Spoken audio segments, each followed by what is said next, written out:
Ya, assalamualaikum warahmatullahi wabarakatuh. Di sini saya Indra Gandhi, NIM 721141039. Oke, mengawali dari kelompok kami, saya akan menjelaskan 4 slide di awal. Yang pertama itu ada langsung saja ada judulnya dulu, itu teori komunikasi temuan dan penyusunan draft laporan hasil pemeriksaan. Nah, di sini saya menjelaskan tentang teori komunikasi temuan. Di dalam teori komunikasi temuan ada tujuan pembicaraan awal tentang daftar temuan. Yang pertama, konfirmasi temuan audit dengan klien. Jadi temuan audit yang ditemukan oleh auditor itu dikonfirmasi dengan klien. Terus yang kedua, mengetahui tanggapan klien atas daftar temuan tadi itu. Yang ketiga, menghindari kesalahpahaman atau perbedaan interpretasi fakta. Dan yang keempat itu ada memperkuat hubungan kemitraan antara tim audit dengan klien. Itu penting ya keempatnya. Lalu di selanjutnya ada dari pengkomunikasian temuan itu dibagi menjadi 3 kategori. Yang pertama itu ada kategori komunikasi pada laporan keuangan melalui laporan auditor. Jadi laporan keuangan yang diperoleh itu dikomunikasikan dengan laporan auditor. Dengan auditor melalui laporan auditor. Terus yang kedua, komunikasi lain yang disyaratkan manajemen dan direktur. Jadi mungkin sebelum dilakukannya sebelum adanya temuan ataupun setelah adanya temuan itu ada komunikasi yang disyaratkan oleh manajemen terhadap auditor itu. Terus yang ketiga, komunikasi temuan dari other assurance service. Lanjut ke slide selanjutnya, ada pihak-pihak yang terlibat dalam pembicaraan awal tentang daftar temuan. Nah, ada pihak-pihak yang terlibat itu yang pertama, pembicaraan awal tentang daftar temuan audit melibatkan pihak tim auditor, tentu sekali ya, karena yang menemukan temuan itu adalah auditor. Terus yang kedua, kliennya, dan yang ketiga, manajemen organisasi yang diaudit itu. Mungkin dalam satu perusahaan ada sebuah organisasi yang memiliki beberapa perusahaan, dan manajemen dari beberapa itu termasuk pihak yang terlibat serta pihak-pihak lain yang berkaitan dengan hasil audit itu. Dan yang terakhir ini ada materi pembicaraan awal tentang daftar temuan. Nah, pada materi pembicaraan awal tentang daftar temuan ini adalah pemaparan temuan audit. Jadi nanti setelah audit menemukan ada beberapa temuan yang ditemukan oleh audit, itu dipaparkan lagi oleh auditor itu sendiri. Terus pemaparan temuan audit itu dapat dipaparkan berdasarkan prioritas permasalahan atau berdasarkan unit-unit organisasinya. Lalu materi-materi yang dibahas di dalam diskusi meliputi A. Pengendalian internal, B. Kebijakan akuntansi, C. Pendapat-pendapat manajemen dan efisiensi akuntansi, D. Pendapat audit yang signifikan, sampai dengan kesulitan-kesulitan yang muncul pada kinerja audit. Mungkin sekian yang saya jelaskan, kurang lebihnya mohon maaf, akan dilanjutkan oleh kawan saya. Assalamualaikum warahmatullahi wabarakatuh. Selanjutnya, saya Sanjulin Rosa akan melanjutkan pemaparan dari Indra Gandhi. Nah, selanjutnya adalah target atau hasil pembicaraan awal tentang daftar temuan. Jadi, pada dasarnya, komunikasi pada saat pelaksanaan audit antara auditor atau tim audit dengan klien bertujuan agar auditor dapat memperoleh bukti yang cukup relevan dan kompeten sebagai dasar dalam pembuatan kesimpulan dan rekomendasi audit. Kemudian, teori penyusunan draft laporan hasil penelitian. Pengertian kesimpulan hasil pemeriksaan. Jadi pada akhir audit itu ada kesimpulan hasil pemeriksaan. Nah, kesimpulan hasil pemeriksaan itu merupakan kesimpulan yang dibuat oleh auditor pada tahap akhir audit. Kesimpulan hasil pemeriksaan memuat temuan audit, pernyataan auditor, dan rekomendasi auditor terhadap organisasi yang diaudit. Kemudian ada titik kritis pada kesimpulan hasil pemeriksaan, ada 4. Yang pertama itu hal-hal yang masih menjadi masalah dan belum dapat diselesaikan sampai saat audit berakhir. Kemudian ada pengakuan terhadap prestasi kerja klien, hasil perbaikan yang telah dilaksanakan, dan terutama bila perbaikan ini dapat diterapkan pada bagian lain. Kemudian yang ketiga ada rekomendasi tindak lanjut bila memang ada hal-hal yang perlu dilakukan perbaikan pada proses kerja klien.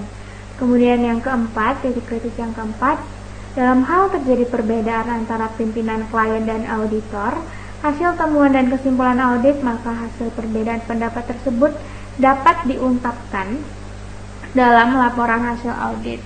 Kemudian, kualitas laporan hasil pemeriksaan. Kualitas laporan hasil audit dilakukan untuk memverifikasi kesesuaian dengan standar setelah melalui review bukti objektif dalam pelaksanaan audit. Sebuah sistem audit mutu dapat memverifikasi efektivitas sistem manajemen mutu. Laporan audit yang berkualitas seharusnya dihasilkan dari proses pelaksanaan audit yang dapat menunjukkan kesesuaian dengan proses yang diperlukan. Kemudian, sistem komunikasi temuan dan penyusunan draft laporan hasil pemeriksaan. Selanjutnya adalah sistem komunikasi temuan hasil pemeriksaan. Ada 2 sistem yang dijelaskan di dalam buku ini. Jadi yang pertama ada sistem satu arah, di mana sistem satu arah itu penyampaian pesannya hanya dari satu orang saja, dari satu pihak kepada pihak lainnya, baik secara langsung maupun media. Jadi hal ini biasanya dilakukan pada klien yang cenderung pasif. Jadi hanya auditor yang mengkomunikasikan hasil temuannya tanpa ada feedback dari klien.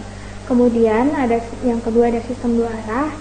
Ini merupakan komunikasinya itu berasal dari 2 arah, atau komunikasinya itu bersifat timbal balik antara kedua belah pihak. Berarti di sini kita dapat lihat bahwa ada respon dari kliennya itu.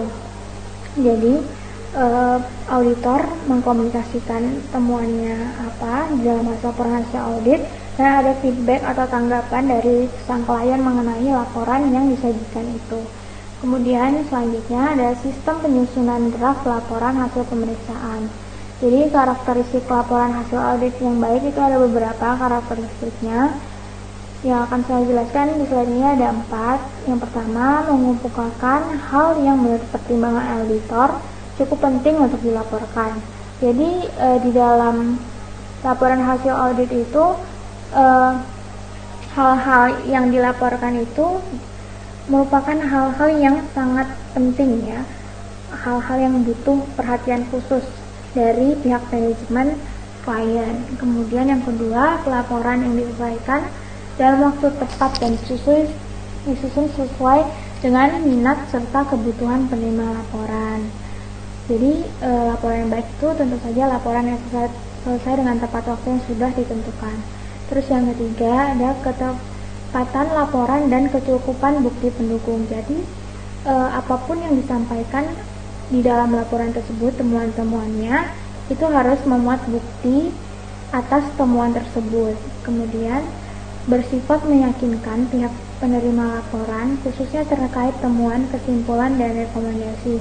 Ini berkaitan dengan karakteristik yang ketiga dan yang pertama. Jadi hal-hal yang diungkapkan harus mengandung bukti-bukti yang relevan agar bisa meyakinkan pihak penerima laporan. Jadi temuan-temuan tersebut harus ada buktinya. Seperti itu. Sekian dari saya. Selanjutnya akan dilanjutkan oleh teman saya.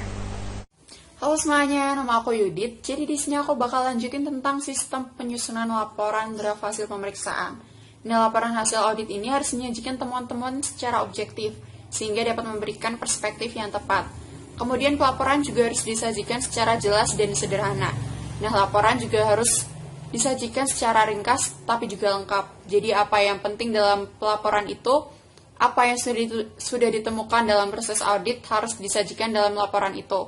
Tetapi dia juga harus ringkas, maknanya dia tidak boleh terlalu dibebani dengan rincian yang tidak secara jelas berhubungan dengan pesan yang ingin disampaikan, karena hal ini dapat mengalihkan perhatian si pembacanya. Kemudian laporan hasil audit ini harus disusun dengan nada konstruktif atau membangun, sehingga dapat membangkitkan reaksi positif dari pembacanya.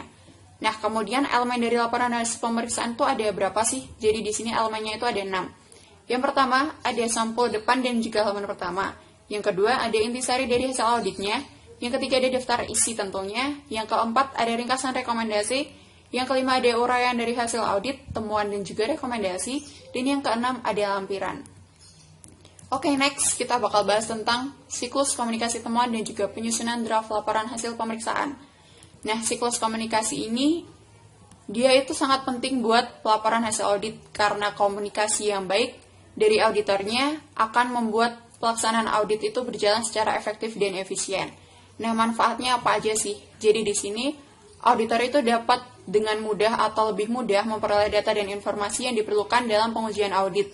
Kemudian dia juga dapat mengendalikan dan mengkoordinasikan kegiatan-kegiatan dari tim auditnya dan juga meningkatkan kualitas auditnya sendiri. Nah, selain itu, auditor juga dapat memperbaiki citra dari auditor internal. Nah, komunikasi ini dapat terjalin secara satu arah ataupun dua arah. Secara satu arah berarti komunikasi terjalin hanya dari tim audit ke klien. Kalau dua arah, komunikasi dapat terjalin dari tim audit ke klien dan juga dari klien ke tim auditnya sendiri. Oke, next kita ke sistem penyusunan draft laporan hasil pemeriksaan. Laporan yang baik itu kayak apa sih? Jadi laporan yang baik itu memiliki beberapa karakteristik, yaitu dia harus mengemukakan hal yang menurut pertimbangan auditor itu cukup penting untuk dilaporkan. Kemudian pelaporan ini juga diselesaikan dalam waktu yang tepat dan disusun sesuai dengan minat serta kebutuhan si penerima laporan.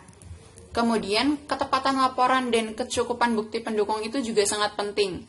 Nah, kemudian laporan ini bersifat meyakinkan pihak penerima laporan, khususnya terkait temuan, kesimpulan, dan juga rekomendasi. Kemudian laporan hasil audit juga harus menyajikan temuan-temuan secara objektif. Dan laporan ini harus disajikan secara jelas, sederhana, ringkas, dan juga lengkap. Nah, laporan hasil audit juga harus disusun dengan nada yang konstruktif atau membangun, kayak tadi yang udah dijelasin, sehingga dia dapat membangkitkan reaksi positif dari pembacanya sendiri. Yang bikin laporan audit siapa sih? Jadi laporan hasil audit ini disusun oleh ketua tim audit, dan setelah penyusunannya selesai, dia diserahkan ke pengawas audit untuk direview. Nah, dalam proses tersebut, seringkali digunakan suatu formulir yang disebut sebagai lembar review untuk memudahkan koreksi atau tambahan, tanpa harus mencoret-coret konsep laporan hasil auditnya sendiri. Nah, kemudian siklus komunikasi temuan hasil pemeriksaan. Di sini terdapat 4 tahapan dalam siklus komunikasi ini. Yang pertama ada konfirmasi dan diskusi tentang temuannya audit itu. Kemudian yang kedua ada pemaparan temuan ke klien. Yang ketiga kliennya menanggapi dari temuan itu. Dan yang keempat ada penarikan kesimpulan pembicaraan. Oke, sekian dulu pembicaraan kita kali ini. See you next time. Bye-bye. Saya Astia Rahma, NIM 136, akan melanjutkan penjelasan dari teman saya yang sebelumnya. Saya akan menjelaskan tentang siklus penyusunan draft laporan hasil pemeriksaan. Yang pertama ada siklus penyusunan. Nah, adapun rangkaian aktivitas yang membentuk siklus penyusunan pelaporan hasil audit adalah yang pertama ada ekspos hasil pemeriksaan. Nah, untuk ekspos hasil pemeriksaan ini paling lambat 1 minggu setelah melakukan pemeriksaan reguler. Tim audit harus atau wajib melakukan ekspos hasil pemeriksaan. Dan yang kedua ada penyusunan laporan hasil pemeriksaan. Sedangkan untuk penyusunan ini paling lambat 15 hari setelah selesai melakukan pemeriksaan reguler. Tim pemeriksa wajib menyelesaikan laporan hasil pemeriksaan yang telah diperbaiki sesuai dengan hasil dari ekspos yang sebelumnya itu. Selanjutnya ada draft laporan hasil pemeriksaan ini disusun menjadi 3 tahapan. Yang pertama ada membuat outline. Nah, tujuan dari membuat outline ini adalah meletakkan ide-ide tentang laporan hasil pemeriksaan dalam sebuah format laporan yang terorganisir. Selanjutnya ada membuat draft. Nah, untuk membuat draft ini disusun untuk mengembangkan outline karena outline dulu baru membuat draft. Nah, saat penyusunan draft laporan ini, penyusun dapat menjelaskan, menggambarkan, dan memberi argumentasi lengkap tentang pemeriksaan dan hasil pemeriksaan. Selanjutnya ada revisi. Sedangkan untuk revisi ini adalah tahap akhir dari penyusunan laporan hasil pemeriksaan. Selanjutnya ada siklus tanggapan. Nah, siklus tanggapan ini berkaitan dengan tanggapan klien terhadap temuan audit yang diperoleh auditor. Siklus tanggapan ini dimulai dengan pemberian tanggapan klien terhadap temuan audit. Apabila temuan audit tersebut dianggap sesuai dengan kondisi organisasi klien tersebut, pokoknya sesuai dengan apa yang dirasakan oleh klien, lalu klien setelah tahu itu sesuai dengannya, klien itu setuju, temuan audit itu dinyatakan dengan penandatanganan lembar pernyataan persetujuan daftar temuan. Nah, tanggapan persetujuan atas daftar temuan audit tersebut ini dituangkan ke dalam berita acara hasil audit yang membuat opini tim pemeriksa berdasarkan temuan audit ini didukung oleh kertas kerja dan bukti audit yang objektif dan memadai. Selanjutnya ada teknik komunikasi temuan dan penyusunan draft laporan hasil pemeriksaan. Yang pertama ada teknik komunikasi pemahaman auditor atas objek audit. Auditor harus mengkomunikasikan dengan atasan pengelola objek atau pemberi tugas audit tentang pemahamannya terhadap berbagai program atau aktivitas objek audit untuk menghindari terjadinya kesalahpahaman. Kebanyakan pendokumentasian dan proses perolehan pemahaman diselesaikan bahkan sebelum auditor melakukan audit. Selanjutnya ada teknik komunikasi temuan hasil pemeriksaan. Nah, ini komunikasi selama pelaksanaan audit bertujuan untuk mengetahui apakah tim audit melaksanakan program audit sebagaimana mestinya, mengidentifikasi permasalahan yang dijumpai dalam audit, dan mengatasi masalah yang dijumpai dalam audit. Komunikasi pada penyiapan konsep laporan hasil audit dilakukan pada tahap penyiapan konsep laporan hasil audit yang bertujuan antara lain sebagai berikut. Yang pertama, untuk mencapai kata sepakat mengenai seluruh temuan hasil audit final, untuk memperoleh tanggapan dan persetujuan final dari pengendali teknis bahwa seluruh temuan audit itu objektif dan rekomendasi yang diberikan layak dan dapat dilaksanakan. Yang ketiga, untuk memastikan bahwa kertas kerja audit telah disusun secara memadai dan substansi kertas kerja auditnya cukup sebagai bahan untuk penyusunan laporan hasil audit. Nah, untuk teknik komunikasi temuan hasil pemeriksaan ini ada dua teknik yang biasanya digunakan. Yang pertama ada teknik presentasi. Dalam presentasi ini, penyampaian pesan berupa ide atau gagasan kepada khalayak atas kelompok orang. Pembicaraan awal biasanya tentang daftar temuan dengan teknik presentasi chart atau matrik daftar. Ini menyampaikan secara verbal ataupun non-verbal. Sedangkan teknik kedua yang biasanya digunakan itu ada teknik diskusi. Nah, kalau teknik diskusi ini digunakan dalam pembicaraan awal tentang daftar temuan audit. Tujuannya adalah menerapkan teknik diskusi. Tujuan untuk menerapkan teknik diskusi ini adalah agar tercapainya kesamaan pandangan tentang temuan audit dan kesepakatan tentang temuan audit yang akhirnya menjadi dasar dalam penyusunan laporan hasil audit. Selanjutnya ada teknik penyusunan draft laporan hasil pemeriksaan. Nah, untuk teknik ini ada beberapa teknik ya, ada 4. Yang pertama ada teknik rekap hasil pemeriksaan. Untuk teknik rekap hasil pemeriksaan ini biasanya dalam pemeriksaan terhadap suatu kegiatan bila menggunakan kuesioner, maka hasil dari kuesioner tersebut perlu direkap bisa berupa skor atau nilai gitu. Nah, untuk yang kedua ada teknik penjumlahan hasil pemeriksaan. Nah, kesimpulan hasil pemeriksaan penilaian terhadap hasil pemeriksaan di suatu kegiatan ini ada rumusnya. Rumusnya itu yaitu ada total nilai rata-rata setiap tahapan kegiatan dibagi jumlah tahapan kegiatan. Yang ketiga itu teknik penyesuaian hasil pemeriksaan. Hasil penilaian antara secara kuantitatif dan kualitatif ini kemudian disesuaikan, sehingga dalam pembahasan hasil penilaian tidak hanya memaparkan atau menjelaskan hasil analisis, namun juga dapat menjelaskan faktor-faktor penyebab munculnya hasil pemeriksaan tersebut. Terus yang keempat itu ada analisis hasil pemeriksaan. Nah, hasil penilaian ini yang sudah dilakukan dengan teknik-teknik sebelumnya. Ini selain secara kuantitatif dengan menggunakan angka, sehingga suatu kegiatan mendapatkan penilaian sesuai parameter yang diterapkan, juga dapat dibuat penilaian kualitatif berdasarkan penilaian dari pemeriksa atau auditor, yang kemudian dibuat beberapa catatan dan rekomendasi. Ya, seperti itu. Selanjutnya, sudah.